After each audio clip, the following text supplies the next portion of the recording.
abaliko tambula n'abaliko enzige ebuuka nanzige olaba n'abazungu baakiraba nti birds of the same feather kati nno nkuleetedde banywanyi bo mu nsonga zonna ezikwata ne tekinologiya Yoshtech Services bw'ova ku bano ogenda kuwanga tto Yoshtech Services be baliko oyagala kukuzimbira website oba application olina ekyakubulako mu system ya kompyuta yo bano babinoonya ne babikomyawo oba kyewandiise data recovery tebakoma okwo Yoshtech Services era bakuyamba okulaba ng'olina obukuumi ku bibanja bye ebya intaneti kiyite cyber security services era nga bakanika ne computers bano nakugambye bannakinku mu tekinologi era nawe ayagala okwebuuza ku kintu kyonna ekikwatagana ne tekinologiya tukwaniriza oyagala cloud services network services oba software development naawe beekwate basangibwa Rubaga Road opposite Barbados Hotel okuliraana Trinity Christian Church bakubireko ku noti 7 noti 5 519 715 oba noti 787 996 667 Yoshtech Services empowered by innovation. Obulamu bunyuma, obulamu buwooma. Ekyo tekiriiko awakanya wabula obulamu bunyuma bulamu agugi mazima wuliriza nkuleetedde ekyokuddamu ku ndwadde ez'enjawulo ezituteganya mu bulamu gwe wamma ne tulema okweyagala JS Medical Hubs bano bakugu mu kujjanjaba ebizimba mu lubuto tujjanjaba hania n'abulira ddala otawanyizibwa ndwadde za lususu ebimmonde ku matu enkovu ezizimbye oba nsundo byonna tubibuzaawo ate nno tetukoma okwo era tujjanjaba ulcers sukaali pressure n'endwadde endala nnyingi abatawanyizibwa mu nsonga z'omukisenge nammwe tetubalekeredde tulina JS Body Cleanser nga bw'olinywa lino likamula obucaafu bwonna mu mubiri olwo JS Immune Booster ne lizimba obutaffaali mu mubiri linyweko weetangira okulwalalwala ku JS Medical Hubs eddagala tukozesa lya butonde teririna bulabe yadde basebo ne bannyabo mbalamusizaako mu linnya lya Mukama waffe Yesu yenze musawo John Sewanyana wano ku JS Medical Hubs njagala okujjukiza ekintu kimu nti obulamu buli mu ngalo zo byolya ku sowaani yo oba byonywa mu kikopo kyo bye bigenda okusalawo onaabeera mulamu oba onaabeera wandwadde tukuyita wano ku JS Medical Hubs tukujjanjaba endwadde jjukira nti ffe we tujjanjaba ensibuko tujjanjaba cause tetujjanjaba symptoms tukuyita jangu ojjanjabwa endwadde yo wano ku JS Medical Hubs ojja kuwona mu linnya lya Yesu Kristo. Amina. Tusangibwa Nansana okumpi ne Nansana Business Center oba tufune ku simu zino wammanga noti 7 noti 6 367 362 oba noti 772 999 noti 29 JS Medical Hubs for health and skin solutions. 666 egenda kubeeramu erimu biki eno kalinga akabonero ka sitaani kasaako ababe so abamu boolede bazirina naye nga osobola okukawona n'otokafuna osobola okakola ki okukawona okabuuka ate olwedde weba olwedde kweri anti tevaako jjukira waliwo abantu abamu benakugambye nti olweddi bali mu hero anti mbadde mmanye engeri gye tukyali mu kisa basobola okukyuka era ekyamazima kye nalaba nze nalaba nga nenkubadde nga baali mu muliro gubookya naye era nga bakyasobola ovaayo abula nga bo tebabiriiko kati banene abaali tebabiriiko ndayika bibano olwedde abafunye ennamba nga gubookya naye tebabiriiko okay tugende wali onyonyole manyi Sara kuinterruptinga njala onyonyole nga buli omu akitegeera bulungi Sara kuŋŋamba ate sami wedde oyogera nja kubuuza ng'omaliriza kensooka enzigyewo kino nga nkugamba nti sitaani talina gwatya era alwanyisa buli omu ne gw'olabira ddala nti talina musango kuba waliwo ng'abaana abato abaana amasomero ayingirayo nnyo talina waatayingira kuba waliwo awantu awamu bwe nali nagendayo lyali ssomero yali primary nga mwalimu banene benkugambye ab'ennamba bajjamu nga baagala kubassaako kabonero maaka kati nze we nabalaba already nali mmanyi kyekigenda okubeerawo bo nga tebamanyi bali innocent teri amanyi era nagezaako mu ekyo kyonna nga njagala bastopinga banange temukkiriza enene enamba terina gye batwala naye nga olowooza waliwo asobola okuwulira kubanga baneno abaali bagenda kubasaako enamba baali babalimbalimbisa obusente kyokka abaana bato jjukira omwana ebiseera ebisinga tebalina na choice okuggyako nga mukama akuyambeeko kyova olaba munnange abazadde ffenna tusabire buli omu waali beere ng'omusabira wesabire naye era ne banno basabire kubanga olina okwagala muliraanwo nga gwe weeyagala kyeweeyagaliza kyagalize munno wano baali bagala bateekako ennamba naye era bagibateekako mu magezi kubanga bakireetanga bagenda kubasayiningisa agreement bonna nga teri asigalayo nga they make sure nti teri alekebwawo naye nga eno agreement gye bagenda obasayiningisa babalimba nti no bagenda bawayoko ku busente naye nga already nze nali maze okulaba nti nezo essente newe naaba bazibawadde tezigenda bayamba wadde n'akatini kubanga jjukira ennamba kasita ogikkiriza obeera omaze okwewaayo wenna obulamu bwo bwonna obeera obutunze obeera weetunze ne weevaako waliwo omuwala omu muwala mutoto nze naye ffeffeka abaagaana okusayininga eyo agreement naye kasita twagaana awo olutalo lwonna we lwatandikira agreement yaki jjukira baali bazze mu ssomero nga baagala abaana basayininge bye batamanyi okuba I mean the mark of the beast kati baali balina okubalimbalimba nga okugambye babalimbisaayo ssente naye nga tezirina mulamwa oyo omwana revelation okay. Bwe twagaana okusayininga baabeerawo nga batuyisa bubi nnyo era baatuyisa bubi ne babeera nga batufaako nga batulondoola buli kimu naye ng'ekyo kyonna kyaviira ddala okuba nti ffe tetwasobola sayininga kati waliwo ebintu ebimu by'oyinza okulaba gyebifaanaganako we batyo mu nnaku zinene ezisembayo waliwo byendaba notuuka ne bagamba otutta omwana ku ssomero bw'ate waliwo puroguramu eyazze yeeno abaana bonna balina ogiyingiramu ogaana naye lwaki munnange ng'ate ababiteekamu amaanyi batusinga amaanyi so kiba kikyamu olumu anti olusu oyinza okwesanga nga obadde tolina kyakikolera kyova olaba nkugambe nti ffenna kitukakatako okubeera nga tusabiragana sabira abaana bo sabira abantu bw'oba nga osobola okuyimirira waliwo bali abatasobola ng'era bo newoba obagambye essaala tebamanyi kyekitegeeza kati gwe osobola okuyimirira ku lw'omuntu omulala nasobola okuyambibwa n'atagwa mu mitego gya sitaani kubanga okikala ekya rapture kuba kyobadde oyenda otunnyonnyola then n'olyoka ogenda oddako emabega rapture jjukira eno rapture yabeerawo nga already bino biri ku happeninga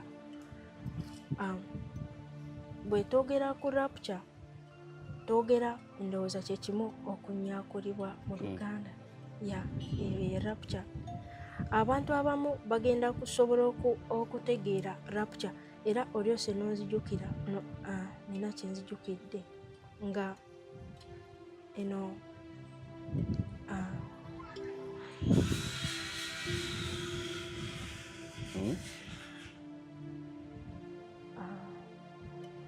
okay kinsooke mmaleyo wano nga sitaani ali kugezaako okuteekako embeera abantu bonna basobole okufuna eyo good mark kati waliwo kinene ekirala kye nalaba nga waliwo era nako kwali kulwanyisibwa kwa sitaani. Jjukira nakugambye nti ffenna tusobole okubeera aware, otolowooza nti binene ebiriwo just waliwo ensonga lwaki biriwo. Kati bano baali kyalinga woraba ensi yonna naye nga mulimu akatabanguko akangi nga tewaliiwo mirembe wadde n'akatono. Waliwo abantu abamu abayitangamu nga nakyo nga kyefanya biringa bye bimu kwezi empiso zenkugambye agreement gye basayiningisa abaana. Kati kineno nga kitwaliramu n'abakulu bonna n'abato ku nsi yonna. Nga waliwo abantu abamu, nze simanyi banene abantu, naye wabeerawo abantu abalinga aba bulijjo nga ffe, naye nga babeera ku mulimu gw'amaanyi nnyo, nga babeera bize nnyo okufuba okulaba nga balwanyisa ggwe omukristaayo. Bano bayitamu nga yalinga immunization, naye nga balina kye baaliko, kubanga nze kino okusitandiko kiraba, waliwo ennyumba emu gye nalimu mu Lukomera. Kati nagenda okulaba wabweru nga bagenda they make sure nti tebabaako nnyumba gye bamisinga, naye nze bwe nakiraba already nali maze okubalaba eri ab'omunda be nali nabo tebasobola kukitegeera, naye olw'okuba nze nali maze okubalaba ng'era mmanyi ki kyonnyini kye bazze okukola, bwe batuukako kwogwo omulyango ne bayingira otukolako, nze nafuna engeri gye nfuluma. Era we nafuluma nayagala ngende mbuulire abalala bonna be banabatuukako, be batanabatuukako, mbalabule basobole okugaana okukkiriza ekyo ekikolebwa. Natambula nadduka, nawulira obulumi kubanga jjukira nakugambye nti nakiraba nenkitegeera. Okay, kino kyaliwo ekiti nga sinaba balaba abo abasajja tebanaba kujja awo batukoleko. Waliwo sitaani ng'atimbye mu bbanga nga mulamu nga si kifaananyi, yali atimbye mu bbanga. Waliwo ebintu ebimu ebyabaawo, simanya banene abantu abasinza sitaani mu lujjudde, kyabaawo wanene ku nsi bbanga ppanvu emabega. Kati kyagirawo nga mu ekyo yali mulamu nnyo mu bbanga nga we tulaba omwezi, naye nga ensi yonna buli omu waali, oba oliwa ng'oba osobola omulaba, ng'era omulaba ng'ali oba okumpi. Kati bwe namulaba baali batimbye nga baagala, ekigendererwa ekikulu nga baagala buli omu abeere nga asinza oyo sitaani. Ng'era n'ekyo kyenkugambye ekibaddewo, eyo immunization, nga byonna bijjawo kasita bamala okugema nga gwe okyukirawo n'ovamu buli kyobadde olowoozaako, oba abadde mwana asoma, oba obadde kuki, oba obadde olina emirimu gy'okola, nga okyukirawo n'olowoozaako kimu, okugenda n'osinza sitaani, nga mazima ddala mu ggwe tokyajjukira nti ne Mukama yakutonda, nga gwolowooza sitaani ye Mukama Katondawo. Era nalaba abantu ekyo awo mbadde njagala okusiigirawo ekifaananyi. Kati wali nava mu geeti nenzirukawo ndabule bali baleme kukkiriza, naye ekyasingayo okunnuma nga buli gwotuukako oyogera nga bo balabangawo baagudde eddalo nga tewali wadde n'asobola okukkiririzaamu. Nze nga nkanyo bagamba banange temubikkiriza, bagenda kujja temubikkiriza, naye nga tewali abiriko, nga buli wamu batuukawo. Njagala okukubuulira, baakola byonna, baakuba empiso, baakola buli kimu, baagaba ssente kuba waliwo ebintu ebisinga ebirala bye bakola ng'abantu abasinga baagaana nga already they know, ne batakkiriza ekyo ekyali kigenda mu maaso. Naye abo abantu benkugambye nti baali mu eyo process bagezaako balimbalimbisa ssente era nga bali bajja direct ne bakugamba bakuwa ssente ogende osinze sitaani. Ng'era nalaba abantu abasinga bagadde nnyo ssente okusinga Mukama ne bakkiriza ne bagenda basinze eyo sitaani. Bakola byonna. Abantu bayagala ssente ne bazikwata nga buli akwata ssente agenda asinza sitaani. Naye ng'ezo ssente mazima tezaalina wadde mulamwa. Kubanga waliwo akaseera akatuuka nga zifuuse nga wolaba baluuni. Nga teziyina kye zibayamba. Ng'era nabo tebazaagala ng'abasinga baagala n'ozizza naye nga tekikyasoboka kubanga we wakirizanga ssente nga woba ogendedde ddala tokyakomawo tokyadda. Era bino bye tugamba nti no tubeere beetegefu simanya tufune ekyambalo tuyayanire okubeera weetuti mu mwoyo ng'ebyo byonna bisitoopingirawo kasita okkiriza ssente oba owedde. Nalaba byonna byabaawo naye tewaali muntu yenna gwe baakaka ssente ezo. Tewaaliwo gwe baakaka, buli omu yakkiriza nga yeesaliddewo. Ky'oba olaba era baatuuka ekiseera nga bagala okukomawo ne bigaana. Nga we nkugambye nti ssente zaabafuukira nga baluuni nga tezikyalina makulu.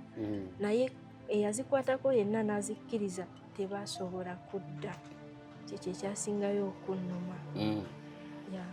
Buli akwata ku ssente yadda. Buli eyakkiriza ssente n'agenda ne ssente n'asinza sitaani ku lwa ssente. Eyo yali nkomerero ye ng'era ye abajja kulinda kimu kyokka alekebwewo nga Mukama akomyewo. Obulamu bunyuma, obulamu buwooma. Ekyo tekiriiko awakanya wabula obulamu bunyuma bulamu agugi mazima. Wuliriza nkuleetedde ekyokuddamu ku ndwadde ez'enjawulo ezituteganya mu bulamu gwe wamma ne tulema okweyagala. JS Medical Hubs bano bakugu mu kujjanjaba ebizimba mu lubuto, tujjanjaba hania n'abulira ddala otawanyizibwa ndwadde za lususu, ebimmonde ku matu, enkovu ezizimbye oba nsundo, byonna tubibuzaawo. Ate nno tetukoma okwo era tujjanjaba ulcers, sukaali, pressure n'endwadde endala nnyingi. Abatawanyizibwa mu nsonga z'omukisenge nammwe tetubalekeredde. Tulina JS Body Cleanser nga bw'olinywa lino likamula obucaafu bwonna mu mubiri. Olwo JS Immune Booster ne lizimba obutaffaali mu mubiri. Linyweko weetangira okulwalalwala. Ku JS Medical Hubs eddagala tukozesa lya butonde teririna bulabe yadde. Basebo ne bannyabo mbalamusizaako mu linnya lya Mukama waffe Yesu. Yenze musawo John Sewanyana wano ku JS Medical Hubs.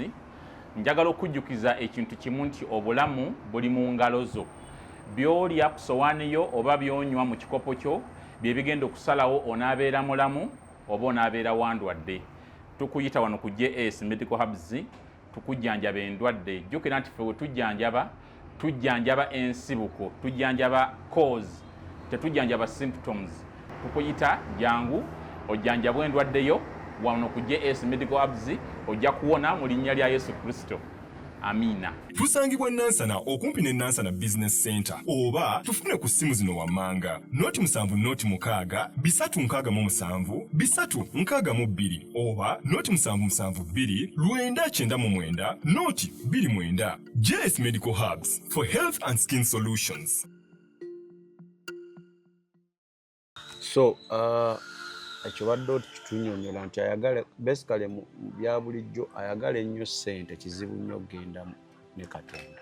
Yes, era nga sitaani ye agenda kusobola okukola byonna asobole okujja ku mulamwa naye osobola omwewala era bineno byonna nga byo biriwo okubeera nga gwe ova ku ki mu kkubo ettuufu obeere ng'ogwa kubanga ekyo kye kiri okubeerawo.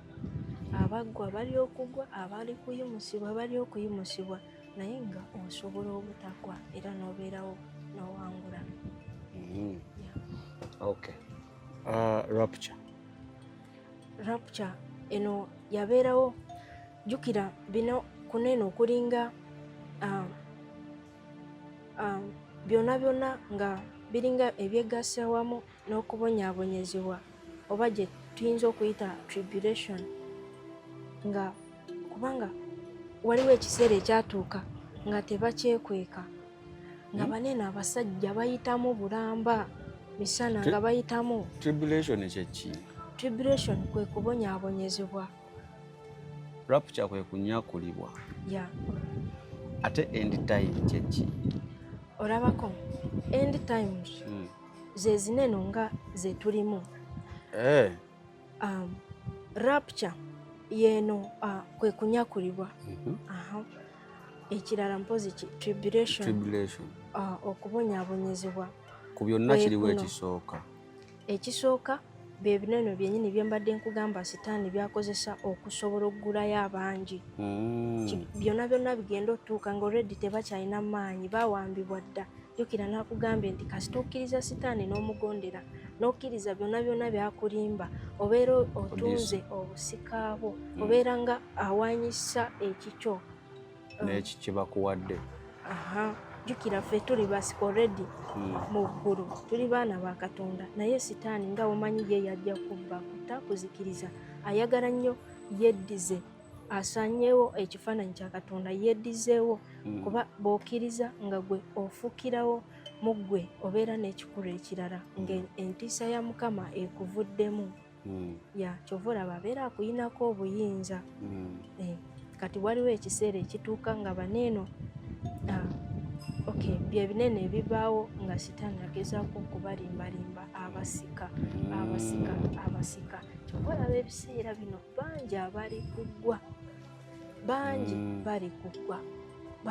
bali kuva ku mazima, bangi bawulira nga abalinze ennyo ne bakoowa, naye ng'ate mu mazima ddala bakoowedde ku kaseera ke batalina kukoowerako, bakoowedde ku kaseera ke bandibadde baddamu buzimaanyi, ke bandibadde bongeza amaanyi kubanga waliwo ekisa tekyegaanika kinene, ekisa ekiriwo nga ne wooba okoze eki kyonna osonyiibwa, Mukama takunenya. Naye abantu muneeno we bali okuggwira, bakooye, balabanga obudde, bakooye, bawanguddwa Sitaani, naye gwe okyasobola okuwangula nga si gwawanguddwa, abula nga gwawangudde. So ezo zekize end times.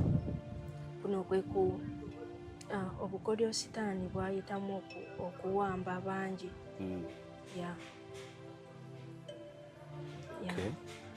Kuba waliwo n'awalala ekintu ekimu kye nalaba, kuba binene byabaawo bifo nga sinaba kulaba bino. Nalabako ekintu ekimu, zino zaali giants. Amaaso gaffe tegabiraba, binene byonna biri mu mwoyo. Jjukira ensi ey'omwoyo yefuga wano, newankubadde nga buli kyonna ky'ogenda osanga mu mwoyo, gwe mwennyini aba nga akizimbyewo enkolaganayo gy'olina ne Mukama Katonda, yejja okulaga ki ky'ofaanana mu mwoyo, naye nga ekyamazima ensi ey'omwoyo yefugira ddala.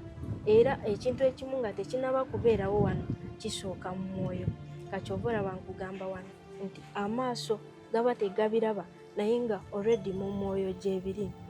Kati ebinene bye nalaba zaali nga giants, byali ebisajja nga binene, nga by'amaanyi, nga bitiisa nnyo, nga w'obitunuulira owulira nga tosobola wangula ne w'obeera otya okuggyako nga Mukama yakuyambe.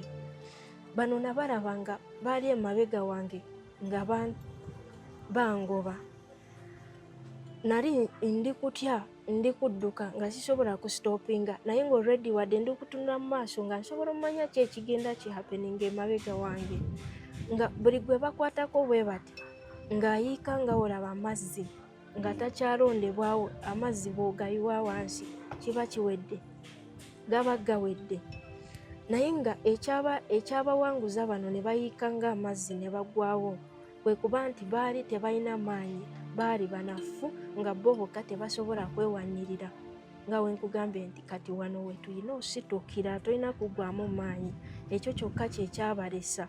Era okuyiika ne baggwawo baba bamaze okuwangudwa, kubanga wano gwe alina okuwangula si gwe kuwangudwa.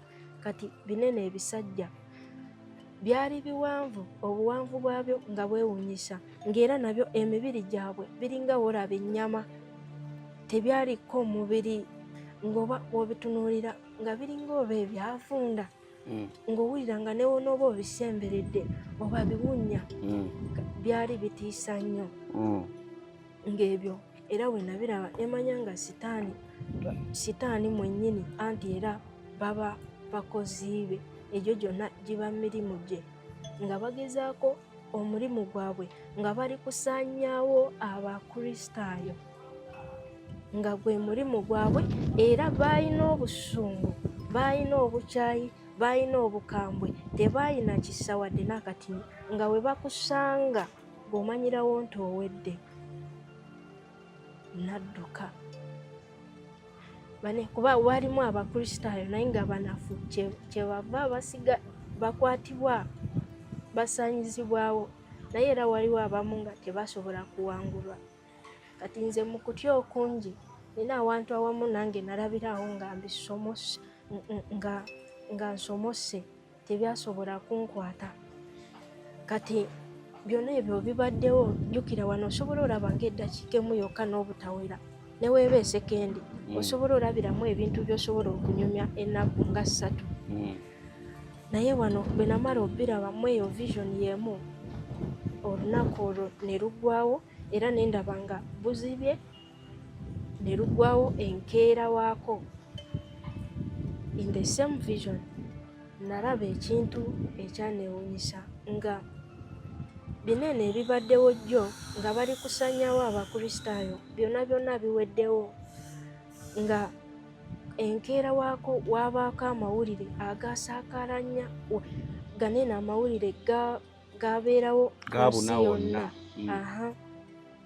nga ensi bw'ogitunuulira eringa mpya era eno ensi yali mpya nga sigirabangako nga n'amayumba gokka agaaliko nga nali sigarabangako kubanga wano nga ne woba wabadde mu kibanja kyo mu nnyumba yo bibyo ogenda okeera ku makya nga gy'oli tomanyiyo tolabangayooko tomanyiwa gy'oli ekyo kyekyaliwo ng'ensi mpya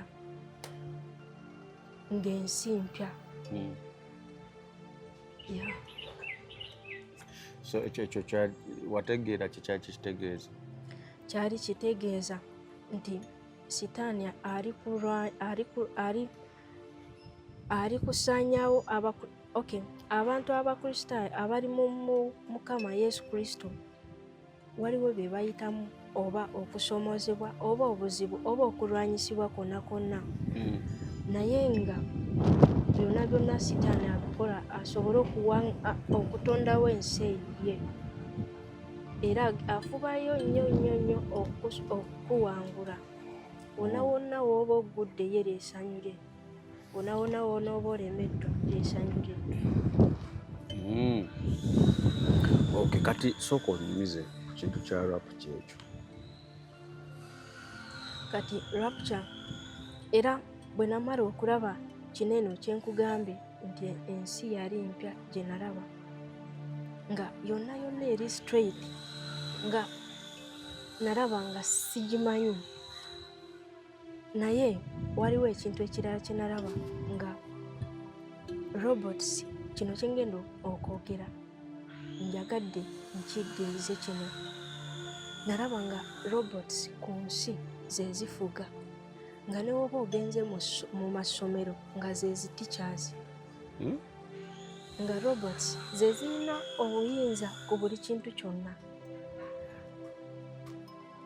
nga lwakuba nina ekintu kye nalaba nga zineno robots zibonyaabonya abantu nga wenkomeza naye ng'okusingira ddala zibonyaabonya abantu abatalina nnamba jjukira bwe wakkiriza ennamba nga gw'ofuuse mutuuze era gwe tebakuyinaako obuzibu ng'osobola okukola kyonna ky'oyagala naye era nga womanyi sitaani talina kisa ng'era nabo bafuna nze nalaba ng'abantu bonna tewali goyinza ogamba nti oba ono aliko at least nga bonna babonaabona kati zineno robots zaali nange wano we nabirabira nali sinabafuna nnamba era nga sigiina nga ndi kudduka kubanga baali bakuba abantu nga babobunyabunya nnyo nga balina emmundu bakuba amasasi.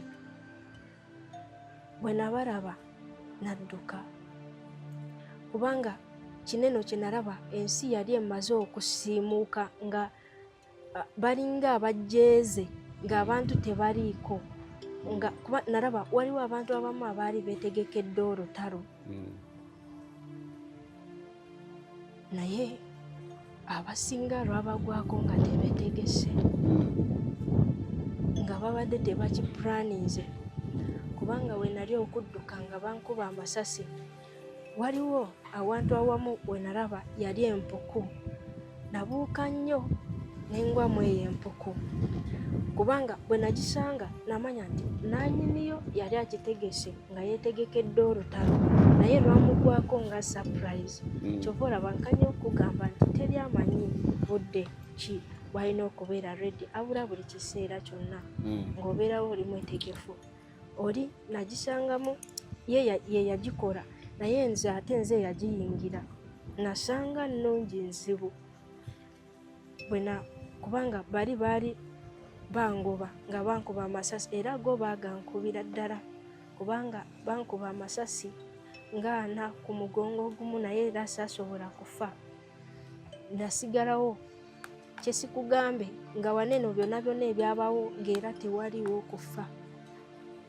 Babonyaabonya abantu tewaliwo wadde okulya kamere naye nga tewali kufa kubanga nga sinaba kuyingira empuku nali ku luguudo nga lwalingamu bbanga. Nalaba abantu abasinga nga babuuka waliwo engeri gye baali kyekozeemu nga lulinga oluguudo naye nga wansi nsi nnamba kati ng'abantu bava kono oluguudo lwe nali ntambulirako robots gye zaali zingoba nga beekasuka eyo wansi ne bafa nga baagala kwetta beesaanyeewo naye nga tewali asobola kufa. So tewaali kufa? Tewaali kufa, tewaali kubona kiri ekyali wali nga kyali kibi nnyo kuba bwe navaayo nagendayo mu mpuku eyo nze naseerera nga olaba nasoosaayo omutwe nga ndi kudduka nagwayo nga olaba omuntu aseeredde nnyo n'otuukira eri naye nga wali tewaliwo wadde okwekweka ng'okiwulira munda mu ggwe bulungi nnyo nga ne woobeerawa nga ne woolima ekinnya n'ogendayo nomala n'obikkako ekintu ng'era basigala bakulaba nga waaliwo amaaso agakulaba ng'ebyo byonna bibaawo just banoonya abatalina nnamba. Olina okubeera nga tewali kwekweka, tewaliwo tosobola nga buli wonna wonna woobeera baba bakulina bulungi amaaso kiwulira nga bakulaba. Bankubirayo amasasi era nze nagenda ovaayo nali ndowooza nfudde neneetunulira nga era nkyali mulamu engamba masasi gonna ge bankubye sifudde nenvaayo. Kati bwe navaayo nafuna engeri simanyi kyabaawo kitya naye nesanga awantu awamu nga era neekweka noonya we neekweka ng'ensi yonna yonna ntabangufu ng'ensi yonna tewaliwo woyinza ogamba nti oba ngenzeewa kuba wano bwe navaayo mu eyo empuku nina awantu awamu we nasanga yalinga wilderness neneekwekayo nga ndowooza awo mponye nnyo naye era nawo nasangayo abantu already nga nabo bali kubabonyaabonya wali nga baali balina ebijambiya nga basobola okugabanyizaamu yenna yenna olubuto n'olaba nga abakusazeesaze wenna wenna naye ng'era tosobola kufa ng'era osigalawo oyimiridde. So basically ekyo kyali kitulaga ki? Kyali kitulaga nti bagenda kukola byonna, bagenda kubonyaabonya naye anaagumikiriza okutuusa ku nkomerero yajja okuwangula era tolina kubitya byonna byonna. Okutya kubeerawo kwa buntu naye manya nti tebijja kuwangula, tebikuyinaako buyinza ojja sobola okuwangula ewe binaaba bifaanana bitya. Nze ndi wano okukuzaamu essuubi kuba nange eyo gye mbeera si byangu naye ekingumya nnyo mmanyi nti nja kuwangula kinene byengamba ebitali byangu nze sina kyenjo era byonna byenjogedde temuliimu kinene ekintu kyensi nze newe naabasiridde nkyogedde ne luli newe mba sina kyenina abula olutalo luli mu mwoyo era abasinga bo balumanyi lwenjogerako terukwatagana ne ku binene ebyensi kubanga byoredde osobola okubeerawo tuli mu nsi osobola okukola kyonna kyonna naye mu olutalo waliwo olutalo era gwe ng'olutegeera bulungi olulaba. Ng'oyagala okumanya ebiriko tambula n'abaliko enzige ebuuka na nzige olaba n'abazungu baakiraba nti birds of the same feather kati nno nkuleetedde banywanyi bo mu nsonga zonna ezikwata ne tekinologiya Yoshitech Services bw'ova ku bano ogenda kuwangatto Yoshitech Services be baliko oyagala kukuzimbira website oba application olina ekyakubulako mu sisitimu ya kompyuta yo bano babinoonya ne babikomyawo oba kyewandiise data recovery tebakoma okwo Yoshitech Services era bakuyamba okulaba ng'olina obukuumi ku bibanja bye ebya intaneti kiyite cyber security services era nga bakanika ne computers bano nakugambye bannakinku mu tekinologi era nawe ayagala okwebuuza ku kintu kyonna ekikwatagana ne tekinologiya tukwaniriza oyagala cloud services network services oba software development naawe beekwate basangibwa Rubaga Road opposite Barbados Hotel okuliraana Trinity Christian Church bakubireko ku noti 7 noti 5 519 715 oba noti 787 996 667 Yoshitech Services empowered by innovation.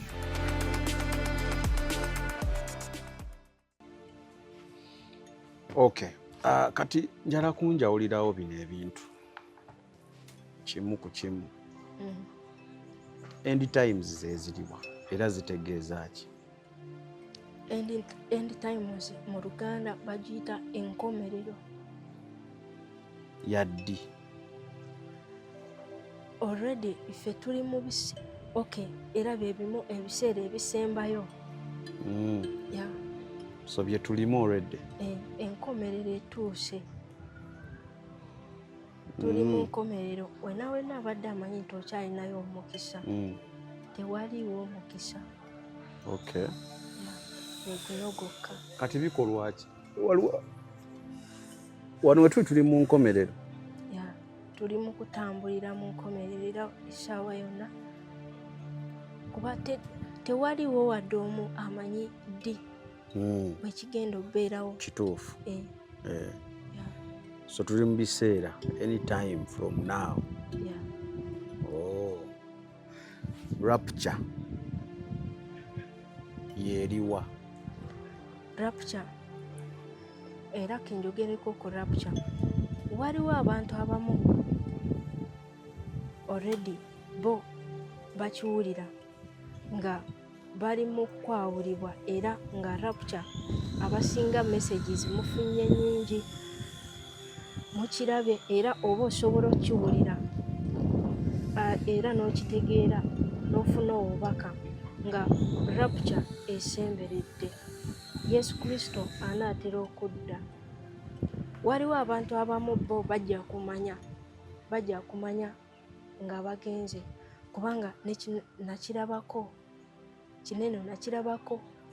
nga rapture yatuuka nakiraba yali vision. Rapture yatuuka kuba naraba abantu aba obwedda bwenkugamba nti baali baayawulibwa nga be balina okugenda naraba nga bagenze. Ndikwogera bino eno naye tukyalina omukisa kuba naraba nga bagenze era abasinga tebaamanya lwakuba nange kyannuma nnyo saagenda nakitegeera nti bagenze kuba waliwo abantu abamu beemanyiiko obulungi bamanyiiko obulungi n'abamu bamanyi baagenda basobola okugenda naye abasinga ne balekebwa. Bwe namala okiraba ekyo eddoboozi lyajja mu matu gange nga ligamba essaawa yonna rapture etuuka. Yayogera mu Luzungu ng'agamba we get ready for the rapture anytime the rapture is happening. So rapture kyekyo kye bagamba nti kwe kujja n'atwalamu ababe. Bible bw'eba ekinnyonnyola ekulaga nti kiringa olaba bagiyita ki thanda ki nga we beeyise Thunder is laddu. waliwo kanene akasala Lightning. kati bwe kaba kayise bonna bamanya naye kineno kenkikuwe nga we nakiraba nalaba nga obudde ebisinga bendabye ndaba nga obudde buweddeko ddala nga tewakyaliyo ogamba nti oba nkyalinayo akadde kona naye nga abasinga tebali reddi era balekeddwawo omuliro guli kwaka naye nga bonna basigadde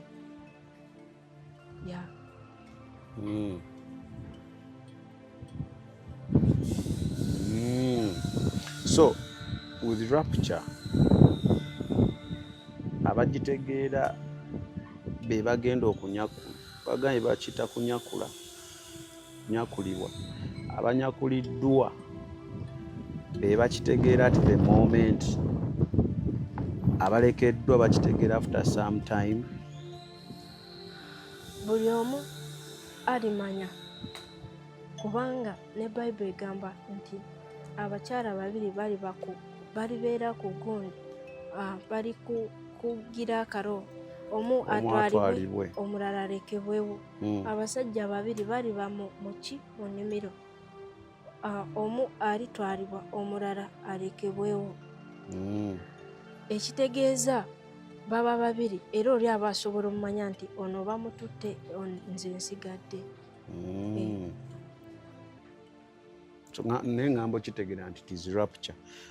Mu kiseera ekyo aba asobola okitegeera nti it is rapture mu bwongo bwe oba asooka kwebuuza ki ekimututte. Oba ontegedde kyembuuza nti akitegeererawo wewagambye nti ku tayimu eyo amagezi gajja kujja omuntu ategeere. Mukama ye akuteekerako engeri gy'osobola okitegeera akissaamu era buli kimu ekibaawo obeera omanyi kibaddewo. Okay, so basically buli omu ajja ategeera kubanga ne banene abatamanyi ku byawandiikibwa waliwo abantu abamu nga tebanga nze nange we nali simanyi Bible naye ekiseera ekyo we kinaatuukira ogenda sobola okumanya nti kyawandiikibwa era nga gwe mwennyini oyogera n'ekyawandiikibwa. Kubanga waliwo weesanga mu mbeera mu kirooto nga olina ebintu by'oyogera tobimanyingako weebuuza oba obifulumiza otya naye ng'ate gwe abyogedde. Ebiseera ebisinga taba ggwe Mukama akikussaamu gw'omanye. Kate end time already ze tulimu. I mean end time nkimaze. Kiri wangayi bakita batya okubonyaabonyezebwa kuneno okubonyaabonyezebwa tribulation. Waliwo naraba waneno we narabira Sitaani ng'abonyaabonya abantu. Waliwo n'ebintu ebirala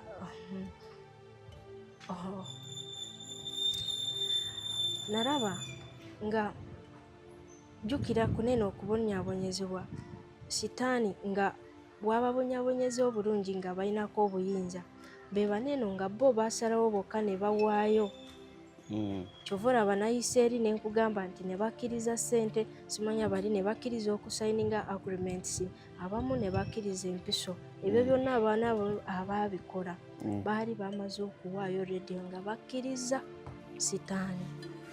Kati waliwo ekintu ekirala kye nalaba era mbadde saagala kiwusanya amaaso nga waneeno ku nsi waliwo ekiseera kye nalaba ekyatuuka nga abantu baagadde nnyo ekibi okusinga bwe bandiyagadde ebirungi era nga ekibi bakirabanga omuntu ali kulaba olugoye olweru omanyi pure white nga bo bwe batyo bwe bali okulaba ekibi era mu kukola ebyo byonna baali bali kuyimusa sitaani. Ekikula kya sitaani ne kyeyongera ku nsi, ekizikiza ne kifuuka kingi nga emitawaana mingi era n'ebikolobero tebakyatya ekibi nga buli w'olinnya tebaswala. Naye ng'ekyo kyonna kyava abantu baayagala nnyo ekibi ne bakiyimusa nnyo okusinga okukola ebirungi. Waliwo n'abasumba abaalinga baweereza sitaani ku luno nga bavaayo mu lujjudde nga bo bennyini beeroopa bokka, kubanga ne bwe batebeeroope ng'osobola omulaba wabeerawo nga tewakyaliwo kava nga osobola omulaba n'otegeera nti ono takolera Mukama ng'akolera sitaani. Awo kyabawo nga sitaani amaze okulambako ababi, ng'amaze okuwamba azze kati tekyali kwekweka. Kubanga waliwo nalaba kinenwa kyankuba nnyo nga waliwo omukolo gwe baali bategese nga kiringa oba nga balinga abalinze omugenyi omukulu. Nali awo emabbali nga nze ndi kulaba siri nabo, ng'era abantu beetegese bulungi, bonna bonna bambadde bali very smart, balinze omugenyi omukulu. Baali bamuzimbiddewo nga omanyi waba agenda okwogera alina waalinnya olwo obungi bw'abantu buli omu asobole okufuna message bawulire. Neninda nange nga njagala kulaba omugenyi omukulu yaani, naye olowooza yaani. Nali awo nalaba wajja omusota bunene, omusota gwaneewunyisa, gwali guli mu ssuuti ya bbulaaka nga gwambadde nga olaba omusajja, naye era ng'osobola olaba omutwe gwa musota, era nga ne feesi yaagwo yonna yonna yali ng'eyidde omuliro, ng'owulira tosobola nakwagala wadde ogusemberera. Naye njagala okubuulira nga baali bagwagala nnyo, era we gwajja bonna ne basanyuka, ne bayimirira ne bakuba engalo, ne babeera nga bagusiima. Waliwo omusajja yandabikira nga best man ng'abeera agusiimasiimulako, nga balina engeri gye baguweeweeta nga baguwa nnyo ekitiibwa. Ekyo kizze olw'okuba nkugambye nti baayagala nnyo ekibi okusinga okukola ebirungi. Kakyova olaba ne sitaani yasituka nnyo ng'ebisinga tekyekweka, nga bibeerawo mu lujjudde, nga n'abasumba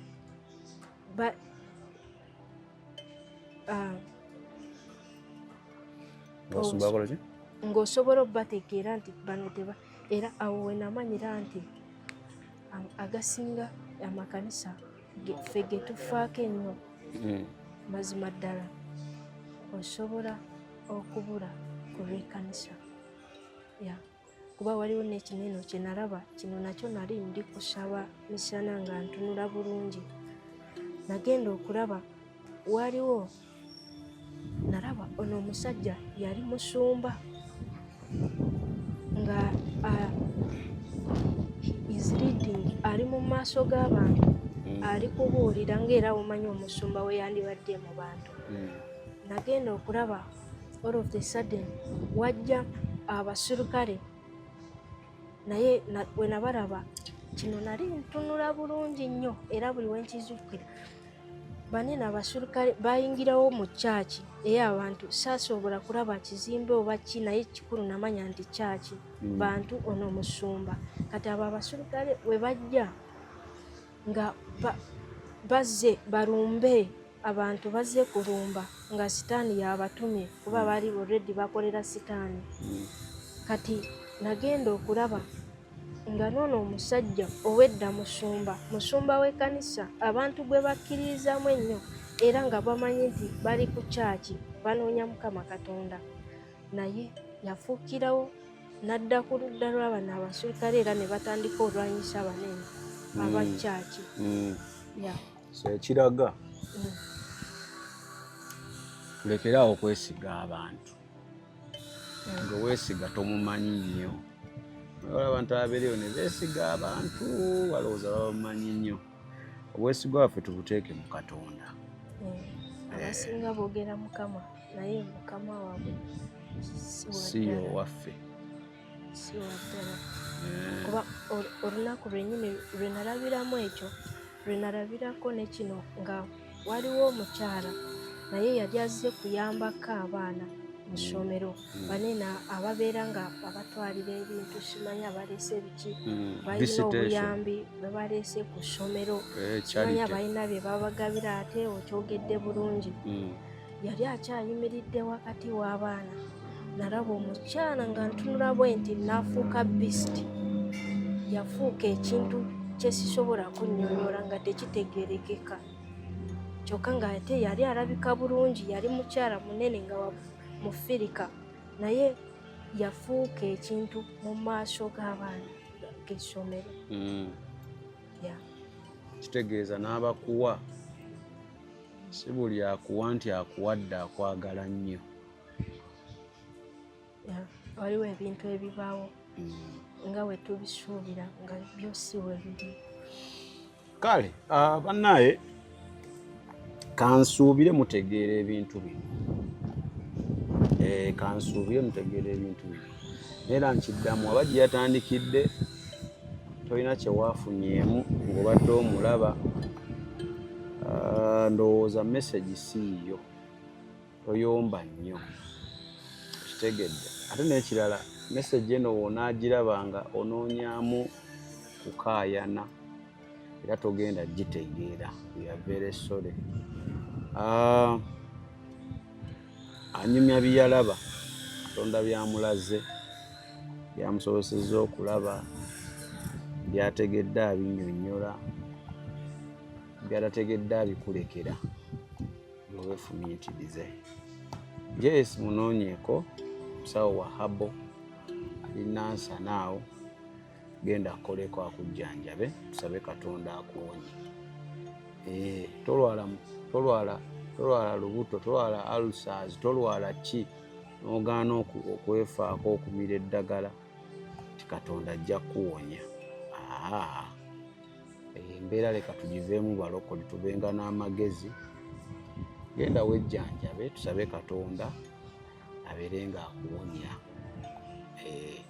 eniyostek y'ebintu bya kompyuta ojja kubeera nga ate oyambibwa olina byeyagala okugula kompyuta oyagala kugula monita oyagala kugula CPU oyagala kukanikira yafa oyagala kutereeza software olina software goyagala naye tomanyi wakumujja byonna munoonyeeko ajja kubeera nga ate akuyambira nno ddala bakweza ennamba buli omu ennamba ze mu kalango mweziri banoonyeeko kano njala kayisaawo ebintu nga ebiri byala okwogerako kisooka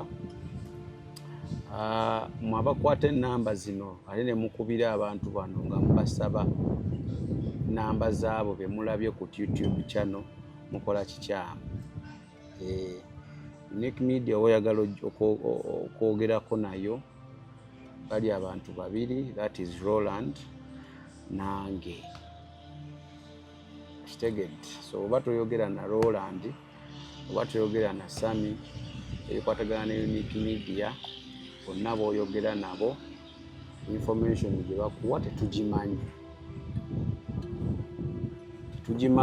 era tugamba nga mbunakubidde aba Unique Media. Then ekirala bannaye oba oli eyo oli mu nsi za wabweru oli wala nnyo oyinza okuba nga tosobola kututuukako naye ng'olina obubaka bw'oyagala okwogerako obubaka kati for example nga Adela kati Adela yalinda kubanga yali amanya alina okujja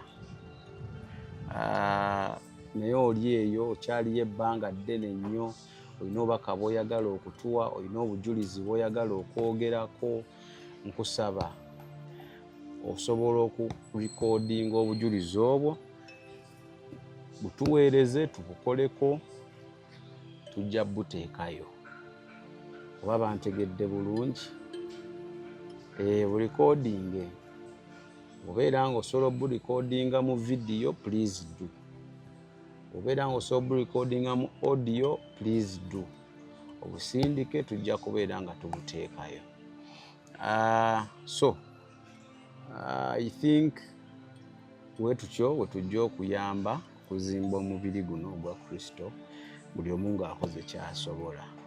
Then ekirala Unique Media teyina channel ndala. Ekyo nalabye waliwo eyabadde akireese. Abamu abakwata osanga Sami ewalala manya nti abo bakutte byaffe. Either bakutte waaka waffe byali ku Unique Media gwe baatadde ewaabwe. I think ekyo nakyo nkijjeewo. Unique Media eri emu, tetulina channel ndala. Channel maybe gye nyinza okugamba ogenda like subscribing etu bagiyita Amazima mu Kristo Yesu. Amazima mu Kristo Yesu. Eyo channel ya Jeremiah yekka. Kati eyo kale once in a while maaso eyo oyinza okundabangayo. Eyo oyinza okundabangayo era nga nkikkaatiriza channel si yange. Oyinza okundabangayo wendibanga mpeereddwa maybe omukisa naye ya Jeremiah. So Amazima mu Kristo Yesu. Osobola okugenda n'olikinga atandise oteekayo videos zino ez'okusomesa gye ziri. So ekirala bambi maaso awo tulina charity gye tugenda okuba nga tukola. Roland akyabitegeka kulaba nga ate buli kimu kiba kitegeke bulungi. I think you will communicate the date maaso awo Roland. Ne charity egenda beekwata ku ki. Ebyo ya charity Roland yabikwasaganya naye nga maaso tugaba ne charity. Guno omwaka twali tulina okuba ne program yaffe yali yakubeera ne charity 3. Naye charity yasooka tetwasobola gikola lwa nsonga twagootaanyizibwamu embeera gye twalimu nga tetukola because of some people ab'emitima emibi. Tetwasobola okukola. So twali bitukuttemu tetwasobola gikola naye zino ebbiri zo tugenda zikola. Tukose esembayo eri ya mu December I think eyo. Then eno Ronald ajja kunnyonnyola. Kyemmanyi eriyo eba ya mu December sikyo? Yesemba eba ya mu December. Then eno ajja kujja kunnyonnyola nakiki kye twetaaga ku luno okulaba nga tuyambako abo be twagala okuyamba. Ababuuza lwaki tubinyumya mu kamera oba tulaga charity zino mu kamera. Mazima gali nti tuziraga mu kamera lwa nsonga ne tuba tugenda zikola tuzirangira mu kamera. Ekyawandiikibwa kye mwogerako mbu tolina kulaga b'oyamba oba b'owadde munne twali tubalaga. Kubanga atuwadde oba abeera awadde abantu abo naawe gwe kennyini alaba oba tomumanyi. Buli atuwa akimanyi bulungi nti bakyogera batya oweesa kkono jjo talina kumanya. Bakimanyi bulungi. So criticizing Unique Media for doing that. Awo muba mulimbyemu. Lwansonga ffe Unique Media tulinganga motoka a vehicle etuusa obubaka eri eyo gye tuba tugenda obutwala. So nze okulaga eyayambye wadde tamanyiddwa n'omulaga nti munnange obubakawo bwatuuse bulungi nsuubira tubaye tukoze ensobi yonna. Senga twali tujja ne tusoma nti mukulu Sami watuwaddeyo emitwalo 10. Gundi watuwaddeyo kino. Ekyo kye kikyamu. Naye oli wakuwa n'agamba genda oyambe abantu tonjogerako n'omulala kitegeeza nti ffe tutuusa butuusa bubaka. Ate sisobola kujja ne twogera mu kamera ne nsaba ekintu mu kamera obuyambi ate mu kubutuusaayo ne siteeka mu kamera. Mbeera siri feya wadde n'akatono. Kale ebyo by'owulidde oba ebyogeddwa mu episode eno si birowoozo bya Unique Media nga channel awamu n'abagikulira wabula birowoozo by'abantu ssekinnoomu mu kiti kyabwe.